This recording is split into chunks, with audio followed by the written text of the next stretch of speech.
माशाअल्लाह जी खाना जड़ा है वो बन रहा है तो असी हूँ शाम के खाने की करन गया तैयारी।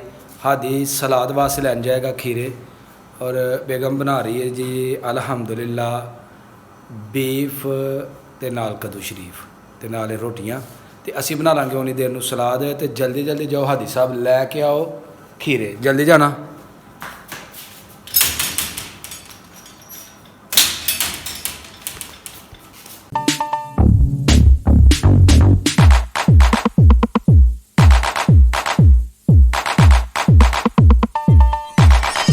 अस्सलाम वालेकुम जी, की हाल चाल है? ठीक हो? उम्मीद करना सारे दोस्त बिल्कुल खरीद नाल होंगे। अल्हम्दुलिल्लाह जी मैं भी ठीक हाँ। तो असी जनाब घर शाम का खाना जड़ा ना वो खान गए हैं। बेगम कर रही है खाना तैयार और असी उन्होंने नाल कर रहे हैं हैल्प। तो असी जनाब कट्टन गए हैं सलाद। तो इंशाअल्लाह अज के खाने का जनाब जड़ा मैन्यू में वो है अज बीफ कद्दू ते नाल जी ताज़ा ब्राउन ब्रैड जी घर की देसी रोटी है। ये वीडियो शुरू करने तो पहले जी कम कर लो, जेडे दोस्त चैनल पर इन्हों जल्दी जल्दी सबसक्राइब कर लो, वीडियो वेख के कमेंट करना नहीं भुलना, तो वीडियो को लाइक करना हरगज नहीं भुलना। तो सब तो पहला जी तैयार करने असी अपनी सलाद, उस बाद खाना जो है ना वो करांगे असी शुरू। और जी सलाद वास्ते जी है बंद गोभी, वो भी कुछ थोड़ी सारी कटांगे क्योंकि गर्मी है तो इन्ह चीज़ों का जो ना होना वो बहुत ज़रूरी है।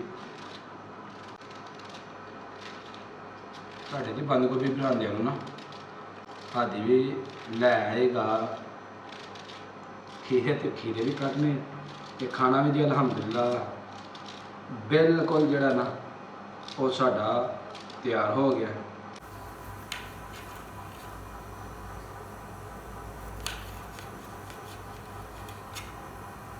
लो जी हादी ले आया खीरे।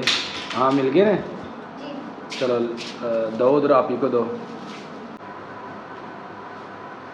लो जी खीरे आ गए ने, साफ हो गए ने, तो हुण भी बस इन्हों कट के तो जरा ना बिस्मिल्लाह पढ़ के करने जी असी अपना खाना स्टार्ट। हाजी ले आओ, शाबाश जल्दी करो, वेरी गुड।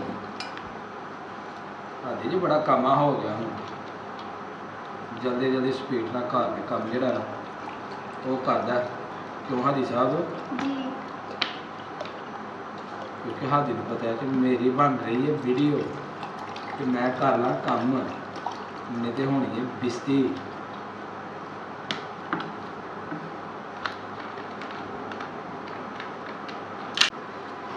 अल्लाह जी अल्हम्दुलिल्लाह साढ़े जेडे ने ना खीरे वो भी कट करते हैं, तो सलाद साड़ी हो गई हूँ तैयार। हादी जल्दी आ जाओ भाई, आप खाना लगाओ, अपने आप ही से कहो खाना भी ले आओ और जल्दी आ जाओ। हाँ जी सालन भी साड़ा तैयार हो गया और सलाद भी साड़ी तैयार हो गई। तो हूँ असी बच्चे दे नाल बैठ के तो जनाब खाने शाम का खाना। हादी आ जाओ, आप ही को भी बुला लो और मामा को भी को आके बैठे और खाना खाएं।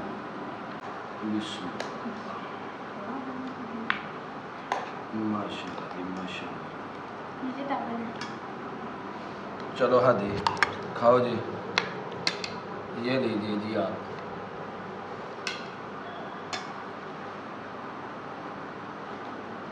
बिस्मिल्लाहिर्रहमानिर्रहीम। उधर रख दो, इसको ऐसे रख के खाओ।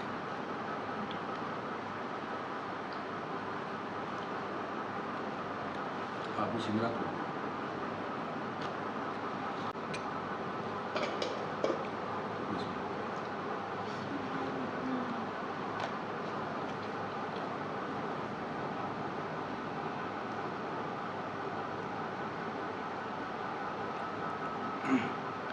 सलाद भी खाओ साहब।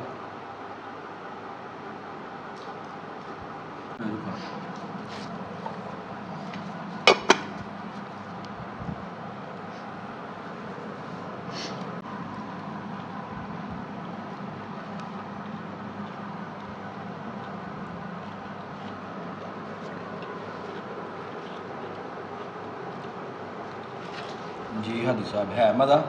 जी है बहुत ज़्यादा, है बहुत ज़्यादा मज़ा इसका। माशाल्लाह आपकी मम्मा माशाल्लाह बहुत अच्छा खाना बनाती है बेटा। अल्हम्दुलिल्लाह जी खाना पेट भर के खा लिया ते बहुत मज़ा आया। उम्मीद करांगा तुहानू भी वीडियो वेख के बड़ा मज़ा आएगा। अगर वीडियो लगे चंगी तो वीडियो को लाइक करना, प्यारा जिहा कमेंट करके दसना कि खाना असी जिहड़ा खादा है वो कैसा है। और जो दोस्त मेरे चैनल पर नए ने जल्दी जल्दी मेरे चैनल को सबसक्राइब कर दो ताकि आने वाली वीडियो का नोटिफिकेशन तुहानू बर वक्त मिलता रहे। मैनू दो इजाज़त, हमेशा खुश रहो, आबाद रहो। अल्लाह हाफिज़। हाफिज़।